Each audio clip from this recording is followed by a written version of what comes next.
आइए आप सबको दो नेताओं की कहानी सुनाता हूं। अब सोच रहे होंगे इसमें क्या खास बात है जो मैं कह रहा हूं दो नेताओं की कहानी सुनाऊंगा। जनाब खास ना होता ना तो मैं कहानी आपको सुनाता ही ना।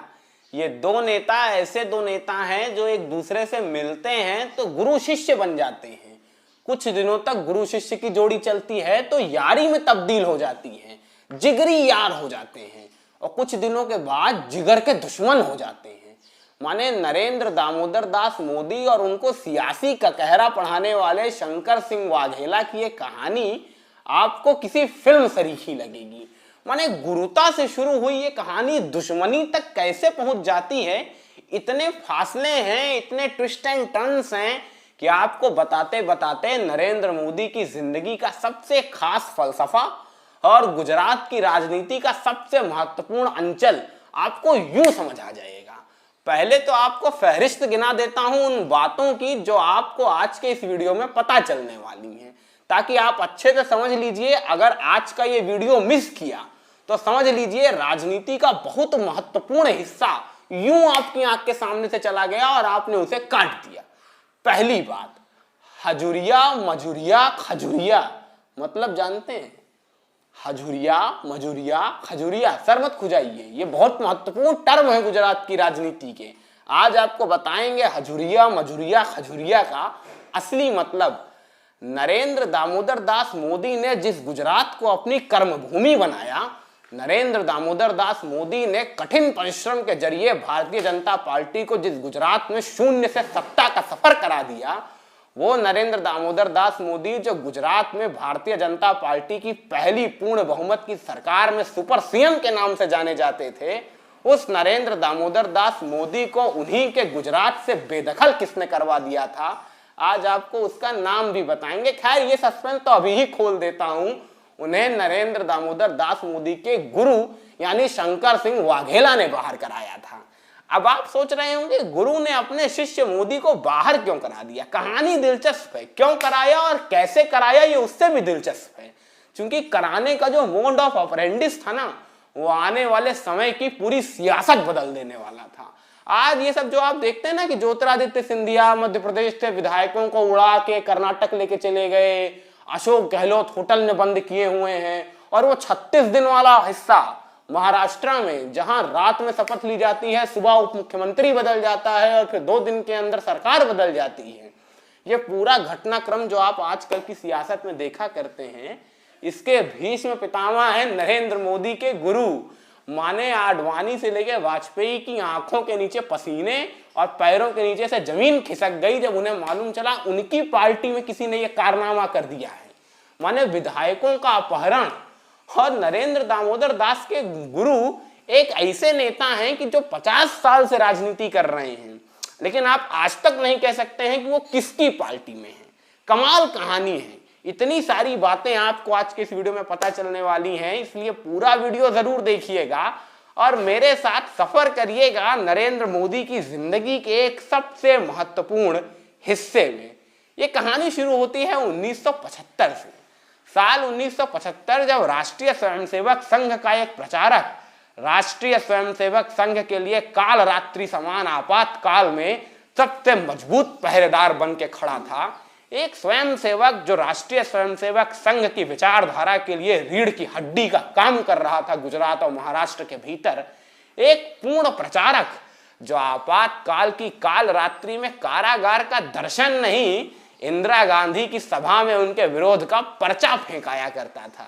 एक ऐसा संघ का प्रचारक जो संघ का प्रचारक बन के नहीं, एक व्यापारी सरदार बन के संघ के प्रचार में लगा था। ये नरेंद्र दामोदर दास मोदी थे जो नए नवेले सियासत में लोक संघर्ष कमेटी के अंतर्गत जनरल सेक्रेटरी के तौर पे काम करने के लिए आए थे। और एक और नेता था उन दिनों राष्ट्रीय स्वयंसेवक संघ का ही, जो 5 बरस से कॉलेज की राजनीति कर रहा था और 11 माह के लिए जिसने कारागार का कष्ट झेला था आपातकाल की काल रात्रि में। जब इंदिरा गांधी ने राष्ट्रीय स्वयंसेवक संघ और जनसंघ के सबसे बड़े नेताओं की फहरिस्त के तमाम नामों को कारागार के भीतर ठूंस दिया था, तब 11 माह तक कारागार का कष्ट झेलने वाला ये नेता नरेंद्र मोदी को आगे चलकर सियासत का ककहरा समझाने वाला था। ये नरेंद्र मोदी को राजनीति का काखागा समझाने वाले शंकर सिंह वाघेला थे, जिन्हें लोग गुजरात का बापू कहते हैं। आज भी शंकर सिंह वाघेला के ट्विटर हैंडल का नाम शंकर सिंह बापू है, क्योंकि गुजरात में लोग कहते हैं सरकार किसी भी पार्टी की आए जाए मगर बापू तो बापू ही रहेंगे। और इन्हीं बापू और नरेंद्र मोदी की दुश्मनी की कहानी गुजरात के बच्चे बच्चे की जुबान पे कैसे आ गई थी, ये भी आपको आने वाले समय में धीरे धीरे पता चलेगा। खैर, 1975 में आपातकाल के बाद जब 77 में नए सिरे से चुनाव हुए तो 11 माह का कारागार झेलने के बाद शंकर सिंह वाघेला को इसका इनाम भी मिला। शंकर सिंह वाघेला को 1977 के चुनाव में टिकट मिला और वाघेला भारतीय जनता पार्टी या उस समय जनता पार्टी के टिकट पे जीत के लोकसभा पहुंच गए। ये वही समय था जब नरेंद्र दामोदर दास मोदी भारतीय जनता पार्टी में भेजे जा रहे थे। नरेंद्र मोदी और शंकर सिंह वाघेला की जोड़ी यहीं से बनती है। दोनों एक दूसरे के साथ आते हैं, पार्टी के संगठन के पदाधिकारियों से मिलने के लिए साथ साथ जाते हैं। गुजरात के राजनेताओं में आज भी बुलेट याद की जाती है तो शंकर सिंह वाघेला और नरेंद्र मोदी की जोड़ी के लिए ही याद की जाती है। गांव गांव, गली गली, मोहल्ले मोहल्ले एक ही बुलेट पे बैठ के वाघेला और मोदी चला करते थे और प्रचार ऐसा धांसू कि लोग देखते रह जाएं। माने वाघेला और मोदी की जोड़ी में आकर्षण था। वाघेला और मोदी की जोड़ी कितनी पॉपुलर थी और ये दोनों कहां कहां जाया करते थे, इसकी वानगी मेरा एक वीडियो देता है जो मैंने बनाया था। एक वीडियो का लिंक डिस्क्रिप्शन बॉक्स में है। एक अनजान लड़की जो दो अनजान नेताओं के बीच में ट्रेन की एक बर्थ पे फंस जाती है तो क्या होता है। उस लड़की ने 30 साल पहले अपनी डायरी में नरेंद्र मोदी के बारे में जो सच लिखा था वो नरेंद्र मोदी की शख्सियत का सत्य आपके सामने बयां कर देगा। देखना है तो लिंक डिस्क्रिप्शन बॉक्स में है, देख लीजिएगा। लेकिन पहले ये वीडियो देख लीजिए जनाब। तो कहानी यहीं से शुरू होती है। 1980 1985 तक नरेंद्र दामोदर दास मोदी और शंकर सिंह वाघेला एक दूसरे के साथ साथ गुजरात की गलियों को जनसंघ का गढ़ बनाने में लगे रहते हैं, जुटे रहते हैं। और इसके परिणाम 1985 के बाद दिखने लगते हैं जब लाल कृष्ण आडवाणी की राम रथ यात्रा को इतना अपार जनसैलाब मिलता है गुजरात में कि उसकी वानगी आडवाणी अपनी आत्मकथा में करते हैं तो गदगद दिखाई देते हैं। माने ऐसे गदगद की उतनी भीड़ ना आडवाणी ने कभी सोची थी जितनी उन्हें गुजरात में मिली। और इसके पीछे वाघेला और मोदी का दिमाग था। 1986-87 आते आते वाघेला और नरेंद्र भाई मोदी केशु भाई पटेल के बाद सबसे चर्चित व्यक्तियों में से एक गिने जाते थे। तब तक नरेंद्र भाई पार्टी में कोई खास पद नहीं रखते थे, संगठन में बड़ी पहुंच रखते थे, लेकिन वाघेला पार्टी के जरिए राज्यसभा तक का सफर तय कर चुके थे।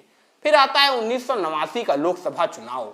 इस चुनाव के बाद अचानक से भारतीय जनता पार्टी राम रथ पे सवार होकर पूरे देश में अश्वमेध यज्ञ पे निकल जाती है। ऐसा दांव चला था आडवाणी ने हिंदुत्व का कि एक झटके में पूरे देश की सियासत को साध गया था। तो गुजरात भी इससे अछूता नहीं था। देखते ही देखते गुजरात में चिमन भाई पटेल की सरकार के खिलाफ असंतोष और जनसंघ या कह लीजिए भारतीय जनता पार्टी के हिंदू नेशनलिज्म के प्रति अनुराग दोनों इस कदर एक दूसरे से बढ़ने लगा था कि चिमन भाई पटेल की सरकार गिरना और भारतीय जनता पार्टी की सरकार आना ये दोनों लगभग तय हो चुका था। शंकर सिंह वाघेला और नरेंद्र मोदी की जोड़ी लगातार संगठन में काम कर रही थी। केशु भाई पटेल पाटीदार समूहों का चेहरा बना। आपको एक दिलचस्प वाकया बताऊं, गिरनार की पहाड़ियां जानते हैं आप? गिरनार की पहाड़ियां माने गुजरात का मुकुट। गिरनार की पहाड़ियां माने बब्बर शेरों का सबसे बड़ा डेरा। गिरनार की पहाड़ियां माने गुजरात में साधुओं के तप साधना में लीन रहने का सबसे उपयुक्त स्थान। ऐसा एकांत का स्थान कि आसपास के चरवाहे अपने पशु चराने तक की हिम्मत नहीं करते हैं कि पता नहीं कौन सा शिकारी जानवर आके पशु भी खा ले और क्या पता हमें भी खा ले। इसलिए आसपास के लोग भी गिरनार की पहाड़ियों पर जाने से बचते हैं। लेकिन साल 1990 से लेके 1993 तक लोग अक्सर देखा करते थे यहाँ पे 3 लोग हैं कोई जो रोज गिरनार की पहाड़ी पे जाते हैं। माने हर 15-20 दिन पे तो जरूर ही जाएंगे, लौट के आएंगे, जाएंगे लौट के आएंगे, सुबह जाएंगे शाम को आएंगे। रास्ते में कई पुराने मंदिर भी हैं, तो मंदिरों पे मत्था टेका, घंटी बजाई। माने जिन मंदिरों की घंटियां कभी ना बजती थी वो उन 3 सालों में खूब बजी।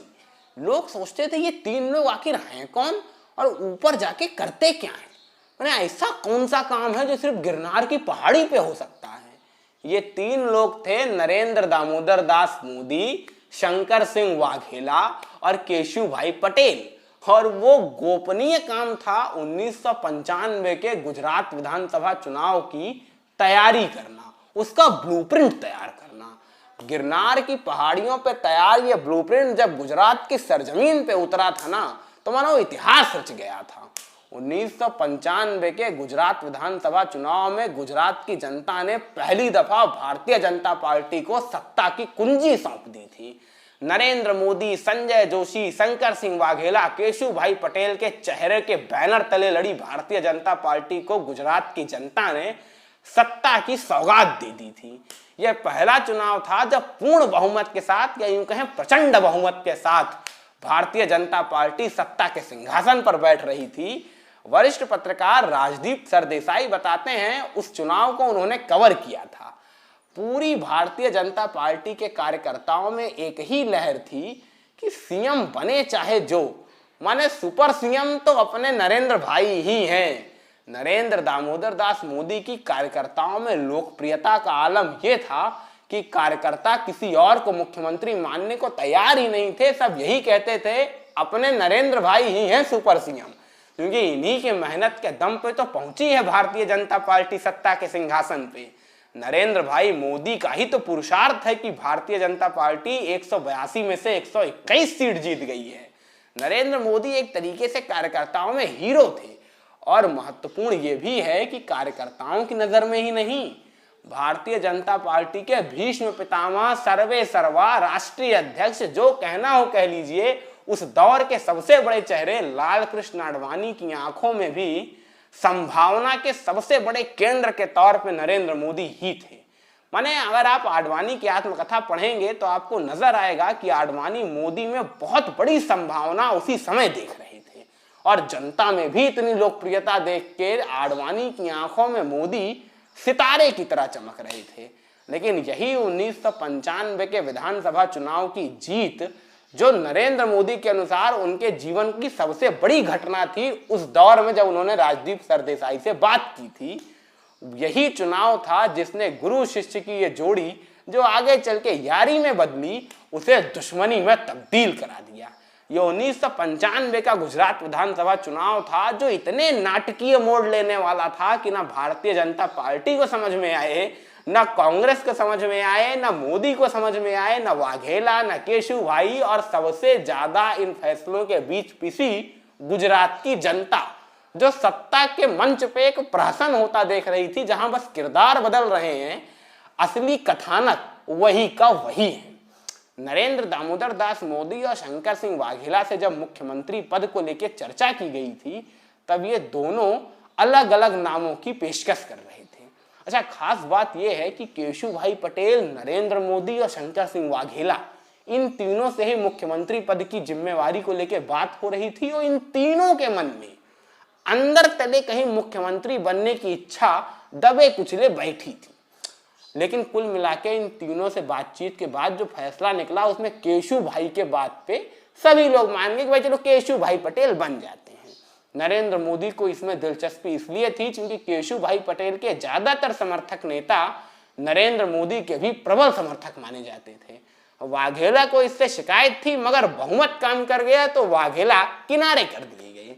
बस यहीं से वाघेला और मोदी में रार खींचनी शुरू होती है। देखते ही देखते केशु भाई पटेल और शंकर सिंह वाघेला के बीच तलवारें खिंच जाती हैं। तलवारें कैसे खिंचती हैं? माने वाघेला के समर्थक जितने विधायक थे, केशु भाई पटेल ने उन तमाम विधायकों को मंत्री पद से बाहर का रास्ता दिखा दिया। माने वाघेला गुट के किसी भी नेता को मंत्री पद नहीं दिया, वाघेला को भी कोई पद नहीं मिला। तो वाघेला को लग रहा था कि पिछले 3 दशक से वो जो मेहनत कर रहे थे वो तो पानी हो गई। माने जब सत्ता मिली तो ना नंबर 1 है ना नंबर 2 है, कोई मंत्री भी नहीं बना है, ऐसे ही हाशिए पे चल रहे हैं। जनता के बीच लोकप्रियता भी मोदी की ज्यादा थी, वाघेला की कम। तो वाघेला को कुछ नजर नहीं आ रहा था, लेकिन विधायकों में वाघेला की पकड़ थी, क्योंकि पुराने दौर से राजनीति कर रहे थे तो बड़े नेता तो माने जाते थे। ऐसे में उनकी अनदेखी और ज्यादा चुभने वाली थी वाघेला समर्थक नेताओं को। माने शंकर सिंह वाघेला, केशुभाई पटेल और नरेंद्र मोदी के इस ट्रायंगल में अब नरेंद्र मोदी मैसेंजर का काम कर रहे थे। माने इन दोनों नेताओं को मोदी पे संदेह तो था, लेकिन मोदी विवशता भी थे कि अगर एक दूसरे के संदेशों को सुगमता से एक दूसरे तक पहुंचाना है या एक दूसरे के लिए एक दूसरे से राय लेनी है तो नरेंद्र मोदी ही उपयुक्त विकल्प है। और नरेंद्र मोदी के बारे में कई जानकार ऐसा कहते हैं कि मोदी ने इस सिचुएशन को खूब एंजॉय किया। माने मोदी ने इस परिस्थिति का जम के फायदा उठाया, बहती गंगा में ऐसा हाथ धोया कि पूछिए मत। केशुभाई पटेल और शंकर सिंह वाघेला के बीच की खाई इस मैसेंजर की वजह से पटना तो दूर और गहरी होती गई और गहरी होती गई। और कई लोग इसके पीछे नरेंद्र मोदी की ही चाल बताते हैं कि अगर मोदी वाघेला और केशुभाई के बीच में मैसेंजर का काम ना करते तो शायद रार इतनी ना खिंचती, लेकिन मोदी चाहते थे कि किसी भी तरह से भारतीय जनता पार्टी के ये जो दो टॉप लीडर हैं इनके बीच में मतभेद बढ़े, जिससे पार्टी में दो फाड़ हो और उन दो फाड़ों में नरेंद्र मोदी अपना रास्ता बना लें। धीरे धीरे इन दोनों नेताओं को नरेंद्र मोदी के बारे में सब कुछ अंदाजा होने लगा था। धीरे धीरे नरेंद्र मोदी के बारे में वाघेला और केशुभाई आश्वस्त होते जा रहे थे कि आखिर मोदी चाहते क्या है। एक दिन केशुभाई पटेल ने शंकर सिंह वाघेला को 1-to-1 टॉक के लिए बुलाया। वाघेला केशुभाई से मिलने गए तो केशुभाई ने दो टूक पूछा, मोदी के बारे में क्या ख्याल है आपका, मोदी पसंद है या नहीं। सामने से वाघेला के जवाब की उम्मीद थी कि नहीं पसंद है, मगर वाघेला कुछ और ही भूल गए। पता नहीं क्या सरस्वती जबान पे बैठी थी, क्या दिमाग में चल रहा था कि वाघेला बोल गए, मोदी पसंद हो ना हो मुझे आप नहीं पसंद है और देख लीजिएगा जल्दी ही मुख्यमंत्री नहीं रहेंगे आप। केशुभाई पटेल जरा उम्र में बड़े थे, समझ नहीं आई उन्हें ये बात कि सीधा बोल दिया इसने, मैं नहीं पसंद हूं, मैं मुख्यमंत्री नहीं रहूंगा। केशुभाई ने सोचा ऐसे ही कह रहा होगा, मजाक की बात है। लेकिन शंकर सिंह वाघेला सीरियस मूड में थे। केशुभाई पटेल तो इसे मजाक में लेके आगे बढ़ गए, लेकिन वाघेला प्लान में जुट गए। 2 दिन बाद केशुभाई पटेल को अमेरिका जाना था, गुजरात के लिए निवेश लाने। माने अमेरिका की कंपनियों को केशुभाई पटेल वहां जाके प्रेजेंटेशन देने वाले थे कि देखिए गुजरात में आइए, निवेश करिए, ये सुविधाएं हैं। इसी सिलसिले में केशुभाई अमेरिका गए और यहाँ कांड हो गया। माने वाघेला गेम खेल गए। वाघेला 46 विधायकों के साथ बगावत पे उतर आए। केशुभाई पटेल की 121 विधायकों की जो टैली थी ना, वो घट के अब 70-75 पे आ गई थी, क्योंकि 46 विधायक केशुभाई पटेल के खेमे से निकल के वाघेला गुट में शामिल हो गए और वाघेला राज्यपाल के पास पहुंच गए कि देखिए इन 46 विधायकों का समर्थन अभी सरकार को नहीं है, तो ये सरकार गिर जानी चाहिए।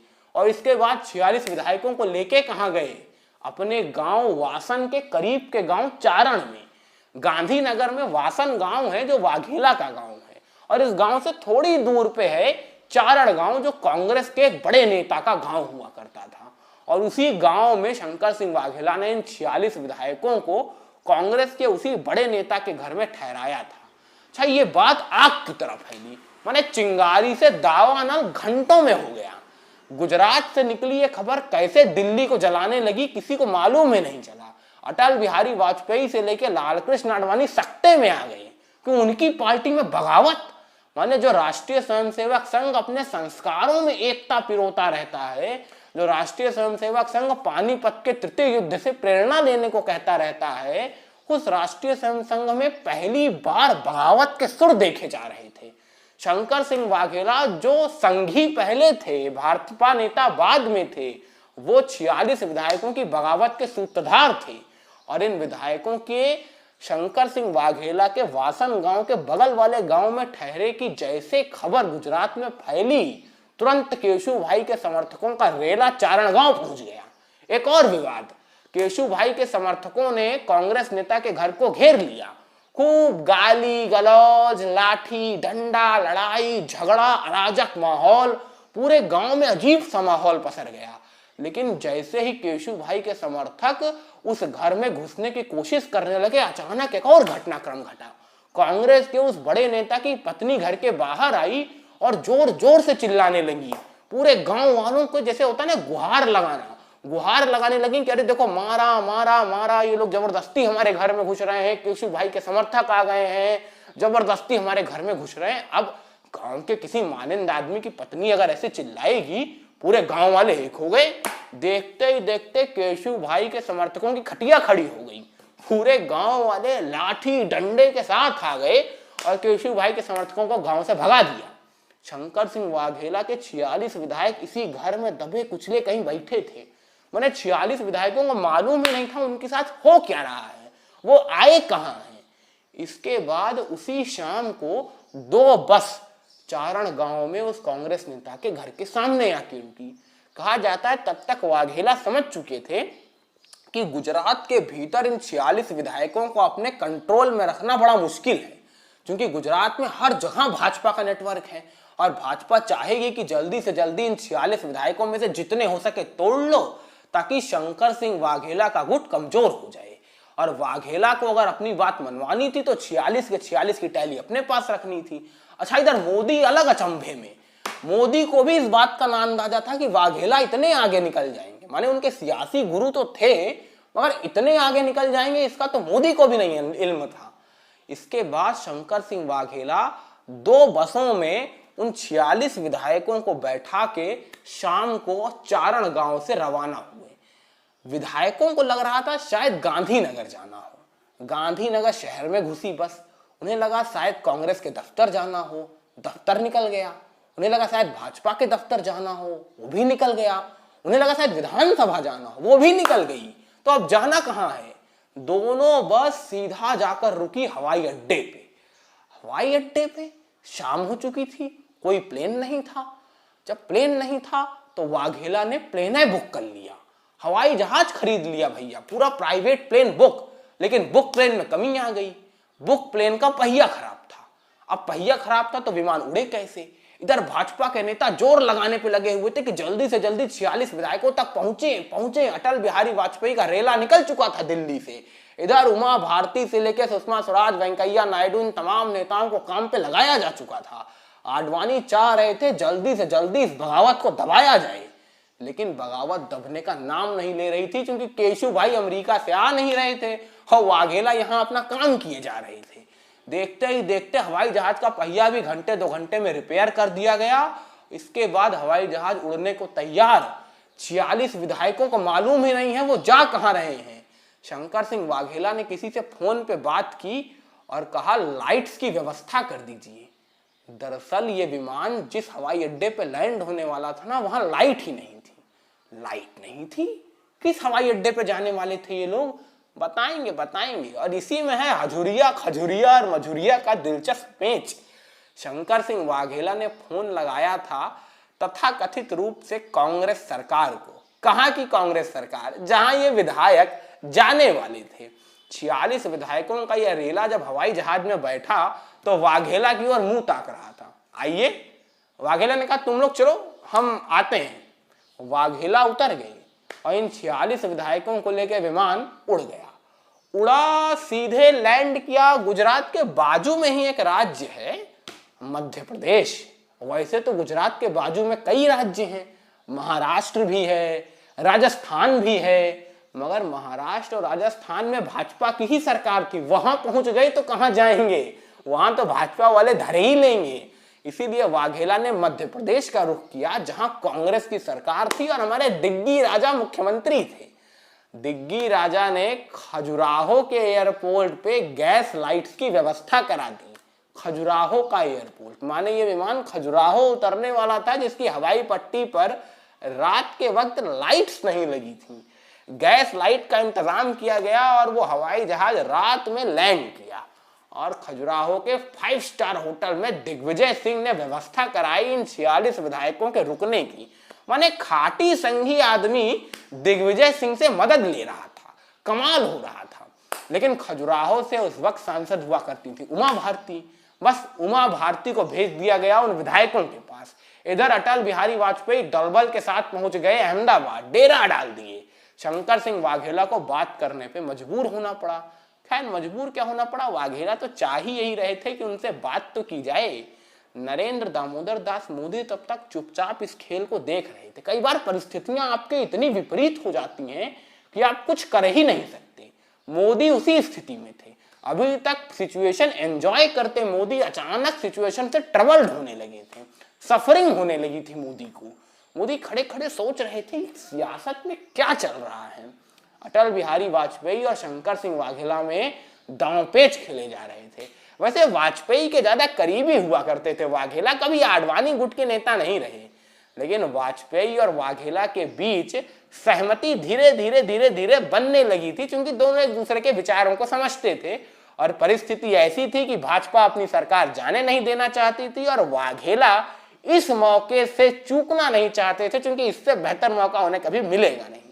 अंततोगत्वा थोड़ा बहुत आगे थोड़ा बहुत पीछे होते हुए वाघेला और वाजपेयी एक राय पर आ ही गए। एक 3-4 बिंदुओं का प्रपत्र तैयार हुआ, जिन प्रपत्र पर दोनों लोग सहमति जताकर हस्ताक्षर करने को तैयार हुए।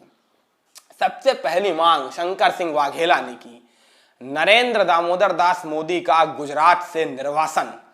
ये नरेंद्र मोदी का सियासी गुरु बोल रहा था, ये नरेंद्र मोदी को सियासत का ककहरा सिखाने वाला नेता बोल रहा था कि नरेंद्र मोदी को गुजरात से जाना होगा। वो नरेंद्र मोदी जिन्होंने गुजरात को अपनी कर्मभूमि बनाया, उन्हें गुजरात छोड़कर जाना होगा। लेकिन शर्त थी, और सरकार बचानी थी तो वाजपेयी को माननी पड़ी। दूसरी शर्त थी केशु भाई पटेल को मुख्यमंत्री पद से हटाना। यह बहुत बड़ी बात थी। केशु भाई पटेल चूंकि भारतीय जनता पार्टी के द्वारा निर्वाचित चेहरे थे, इसीलिए अगर उन्हें हटाया जाएगा तो कहीं ना कहीं संकेत जाएगा कि भाजपा दबाव में थी। लेकिन वाजपेयी को लेना पड़ा, क्योंकि वाघेला की बात नहीं मानेंगे तो सरकार जाने से कोई रोक नहीं सकता है। केशु भाई पटेल को मुख्यमंत्री हटाने पर भी बात मानी गई। और तीसरी, आगामी सरकार के मंत्रिमंडल में कम से कम 6 वाघेला गुट के नेताओं को मंत्रिमंडल में जगह दी जाएगी। शंकर सिंह वाघेला की जीत सुनिश्चित हो गई, नरेंद्र मोदी का गुजरात से निर्वासन तय हो गया और केशु भाई पटेल की विदाई तय हो गई। ये घटनाक्रम चला जिस घटनाक्रम ने सियासत को हिला के रख दिया। नई सरकार बनी गुजरात में, और नई सरकार में मुख्यमंत्री पद पे बैठाए गए सुरेश मेहता, जिनका कोई गुट नहीं था। मैंने आमतौर पे सियासत को बैलेंस करने के लिए ये एक ट्रिक आजमाई जाती है कि जब दो बहुत बड़े नेताओं में संघर्ष हो तो किसी इतने छोटे नेता को मुख्यमंत्री बना दो जिसकी बात पे सब कोई मान जाएगा, हाँ भाई चलो इन्हें बना दो, क्योंकि वो नेता सबकी बात मान लेगा। जैसे मैंने यूपी वाला वीडियो बनाया ना, यूपी का सबसे बर्बाद सीएम जो कहता था हाँ मैं सबसे कमजोर आदमी हूँ, राम प्रकाश गुप्ता। वीडियो का लिंक डिस्क्रिप्शन में है, आप चाहिए तो देख सकते हैं। वो भी गजब व्यक्तित्व का आदमी था। खैर, सुरेश मेहता बन गए मुख्यमंत्री। वाघेला गुट के 6 विधायकों को मंत्रिमंडल में मिल गई जगह। नरेंद्र मोदी गुजरात से चले गए बाहर। वाघेला की सारी बातें मान ली। यहीं से मशहूर होते हैं गुजरात की सियासत के वो 3 टर्म, खजुरिया, मजूरिया और हजूरिया। खजुरिया माने ऐसे विधायक जो शंकर सिंह वाघेला के गुट के साथ खजुराहो चले गए। हजूरिया माने ऐसे विधायक जो तब भी केशु भाई पटेल की ही हजूरी करते रहे। और मजूरिया माने ऐसे विधायक जो इन दोनों गुट में नहीं है, वो मजूरिया हैं। तो खजुरिया, मजूरिया और खजुरिया के मायने समझ में आए या नहीं? अब चलते हैं थोड़ा और आगे इस कहानी में, क्योंकि वाघेला अभी तृप्त हुए नहीं थे, और जब तक वाघेला अतृप्त हैं तब तक ये कहानी भी अतृप्त है। वाघेला तो सत्ता के सिंहासन पे खुद को बैठा देखना चाह रहे थे, लेकिन अब सुरेश मेहता बैठे हैं। सुरेश मेहता को देख के वाघेला संतुष्ट तो है, दुखी नहीं है, मगर खुश भी नहीं है। वाघेला के खुश होने की एक ही सूरत बनती थी कि वाघेला अपने बूते सरकार बना ले। तो वाघेला ने एक दफा फिर बगावत की और भारतीय जनता पार्टी के उन 46 विधायकों को, जो वाघेला गुट हुआ करता था, उसे लेके अपनी एक अलग पार्टी बना ली। नाम दिया राष्ट्रीय जनता पार्टी। और राष्ट्रीय जनता पार्टी को पीछे से समर्थन दिया कांग्रेस सरकार ने। यह बैकडोर की सियासत चल रही थी, जहां भारतीय जनता पार्टी को सत्ता से बेदखल करने के लिए कांग्रेस किसी से भी गठबंधन करने को तैयार थी। तो शंकर सिंह वाघेला के 46 विधायकों का समर्थन कांग्रेस की सत्ता में बैकडोर से वापसी करा रहा था और भाजपा की सत्ता से विदाई तो बेहतर विकल्प था। कांग्रेस ने वाघेला को बाहर से समर्थन दिया। 46 और 45 मिला के हो गए 91। 182 सीट में से पूर्ण बहुमत की सरकार बन गई। वाघेला बन गए मुख्यमंत्री। लेकिन वाघेला के मुख्यमंत्री गिरी भी ज्यादा दिन तक चली नहीं। कारण चचा केसरी आ गए हैं। चचा केसरी माने कांग्रेस के राष्ट्रीय अध्यक्ष। चचा केसरी को वाघेला पसंद नहीं थे, तो चचा केसरी एक दफा सभा करने अहमदाबाद आए हुए थे। अहमदाबाद की रैली में चचा केसरी बोल गए कुछ ज्यादा ही। केसरी साहब ने बोल दिया कि भ्रष्टाचार नहीं सहेंगे, चाहे वाघेला हो या वाघेला जाएं। वाघेला वाघेला के होने से कुछ होता नहीं है। ये साफ मैसेज था कि कांग्रेस अब दूसरे मूड में आ चुकी है, क्योंकि पीछे से समर्थन देते देते थक चुकी थी। तो वाघेला को भी अपनी विदाई साफ दिखने लगी। वाघेला भी नरम पड़ गए और वाघेला ने कहा कांग्रेस का बाहर से समर्थन देने के लिए बहुत बहुत धन्यवाद। लेकिन अब पारी उल्टी पड़ने वाली थी। जिस वाघेला को सीएम बनाया था कांग्रेस ने, वो कांग्रेस अब अपना सीएम बनाना चाह रही थी और वैसाखी वाघेला को। और वाघेला को वैसाखी बनना ही पड़ा। वाघेला वैसाखी बने और कांग्रेस के दिलीप पारेख मुख्यमंत्री बन गए। मगर पारेख साहब की भी मुख्यमंत्री ज्यादा ना चली। फिर से बगावत हुई, पार्टी की टूटन हुई, राजपथ शासन लगा। वो कुल मिला के 1998 के चुनाव दोबारा आ गए। 98 के चुनाव में केशु भाई पटेल बाजी मार ले गए, वाघेला लटक गए। वाघेला की फिर ना चली, वाघेला की सीटें भी सिमट गई। इसके बाद वाघेला कांग्रेस में शामिल हो गए। माने पहली दफा एक खाटी संघी विचारधारा से आया हुआ नेता कांग्रेस में शामिल हो रहा था। नरेंद्र मोदी भी आंख मल रहे थे दिल्ली में बैठ के। आपको क्या लग रहा है नरेंद्र मोदी दिल्ली में यूं ही बैठे थे? ना जनाब, नरेंद्र मोदी यूं ही बैठने वाले नेताओं में से नहीं थे। अगर होते तो सत्ता की सिंहासन पे पिछले 20 सालों से उनका राज ना होता। नरेंद्र मोदी ने गुजरात से अपने निर्वासन को अपनी सफलता का सबसे बड़ा पायदान बना दिया। दिल्ली का निर्वासन क्या मिला था? मोदी ने दिल्ली में अपना गढ़ जमा लिया था। दिल्ली का निर्वासन करवा के एक तरह से वाघेला ने मोदी के लिए सत्ता का द्वार खोल दिया था। नरेंद्र मोदी उन नेताओं में से हैं जो अपने ऊपर पड़ने वाले हर पत्थर को सीढ़ी बना लेते हैं। ये किसी भी व्यक्ति का सबसे बेहतर गुण होता है, वो चाहे किसी भी क्षेत्र में हो, आगे बढ़ने के लिए सबसे आवश्यक गुण। नरेंद्र मोदी का दिल्ली में निर्वासन मोदी के लिए हरियाणा, हिमाचल प्रदेश, मध्य प्रदेश, राजस्थान, छत्तीसगढ़, उत्तर प्रदेश के नेताओं से मिलने के लिए सबसे बेहतर मौका बन गया। मोदी को दिल्ली के निर्वासन में जहां जहां नियुक्ति मिली, मोदी ने वहां वहां जबरदस्त काम किया। हरियाणा में नियुक्ति मिली तो हरियाणा में 2 सीट से बढ़ के 18 सीटें जीत गई भाजपा। हिमाचल प्रदेश में मिली तो हिमाचल प्रदेश में 14 से आंकड़ा बढ़ के 31 पहुंच गया। नरेंद्र मोदी को जहां जहां भी कमान मिली, मोदी ने हर जहां भाजपा को विजयश्री दिलाई। और धीरे धीरे करके राष्ट्रीय स्वयंसेवक संघ के झंडे वाला के दफ्तर, अशोक रोड वाले भाजपा के दफ्तर के बीच में सबसे बड़े पुल, या यूं कह लें इन दोनों के सबसे बड़े विश्वास पात्र, भारतीय जनता पार्टी का पक्ष रखने वाले सबसे मशहूर चेहरे के तौर पे नरेंद्र मोदी स्थापित हो चुके थे। इसीलिए राष्ट्रीय स्वयंसेवक संघ और भारतीय जनता पार्टी के दिल्ली कोठरी के बड़े नेताओं में नरेंद्र मोदी की अच्छी खासी पैठ जम गई थी। नरेंद्र मोदी इन नेताओं के बेहद करीब भी थे और बेहद विश्वास पात्र भी। इसी विश्वास पात्रता का आलम था कि केशु भाई पटेल की सरकार के खिलाफ मोदी माहौल बनाने में कामयाब हो गए थे।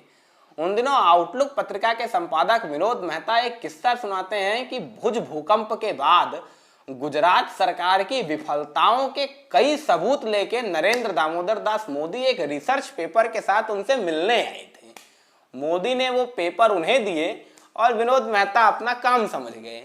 उन्हें समझ में आ गया था कि मोदी ये पेपर क्यों लाए हैं। दबे सहे हर जहां ये खबर सुनाई देती है कि नरेंद्र दामोदर दास मोदी ने केशु भाई पटेल की सरकार की छवि गिराने के लिए भुज भूकंप में सरकारी विफलताओं के बड़े आंकड़े खुद ही मुहैया कराए थे, ताकि वो तमाम आंकड़े मीडिया में चलें और मीडिया के जरिए केशु भाई पटेल की सरकार की थुक्का फजीहत, और वो हो भी गई। केशु भाई पटेल की सरकार बिल्कुल विफल सरकार है और इस सरकार के बूते 2003 का चुनाव नहीं जीता जा सकता है। इस बात का भरोसा नरेंद्र मोदी ने झंडे वाला और अशोक रोड वाले भाजपा के दफ्तर के नेताओं को दिला ही दिया था। इसी का परिणाम था वो अटल बिहारी वाजपेयी का फोन जो शमशान घाट में खड़े नरेंद्र मोदी को आया था। अटल बिहारी वाजपेयी ने नरेंद्र मोदी को फोन किया, बोले कहाँ हैं भाई साहब? नरेंद्र मोदी ने कहा अभी तो शमशान घाट में खड़ा हूं। वाजपेयी हंसते हुए बोले, अरे जनाब कहाँ शमशान में खड़े हैं, यहाँ नया जीवन आपकी प्रतीक्षा कर रहा है, आइए। नरेंद्र मोदी वाजपेयी से मिलने गए तो वाजपेयी ने कहा, मोदी बहुत मोटे हो गए हो दिल्ली का खाना खा खा के, जाओ गुजरात जाओ, वजन कम करो। वाजपेयी की मोहर लगवा के लाल कृष्ण आडवाणी का स्टैंप अपने माथे पे रख के नरेंद्र दामोदर दास मोदी गुजरात की धरती पे सीना ठोक के लौटते हैं तो मुख्यमंत्री की कुर्सी पे बैठ के। ये शंकर सिंह वाघेला की सियासत का जवाब था जो नरेंद्र मोदी के स्टाइल में दिया गया था। ये मोदी का स्टाइल है, ये मोदी की मार है जो पड़ती है तो ना सही जाती है ना कहीं जाती है। वाघेला कांग्रेस में आ चुके थे, यार मोदी के थे, कभी गुरु हुआ करते थे मोदी के, अब मोदी के खिलाफ क्या लड़ेंगे? और कांग्रेस वाघेला को ही मोदी के खिलाफ चेहरा बनाने पर तुली हुई थी। बस 2002 से लेके 2014 तक यही राम कहानी चली। मोदी ने इस सिचुएशन को खूब एंजॉय किया कि एक संघ प्रचारक को हराने के लिए कांग्रेस एक संघी की ही मदद ले रही है। अब शंकर सिंह वाघेला ना मोदी का विरोध करने में कामयाब हो पाए, न गुजरात के भीतर कांग्रेस को मजबूत कर पाए। 2004 से 2009 के भीतर इस देश में कपड़ा मंत्री के पद पे कार्यरत थे, सोनिया गांधी के करीबी माने जाते हैं। इतनी ही है उनकी सियासत की भविष्य और वर्तमान की सारी राम कहानी। 2014 में जब नरेंद्र दामोदर दास मोदी प्रधानमंत्री बने थे तो गुजरात विधानसभा में अपना विधायी का भाषण दिया था। माने कांग्रेसी शंकर सिंह वाघेला का संघी जाग गया था।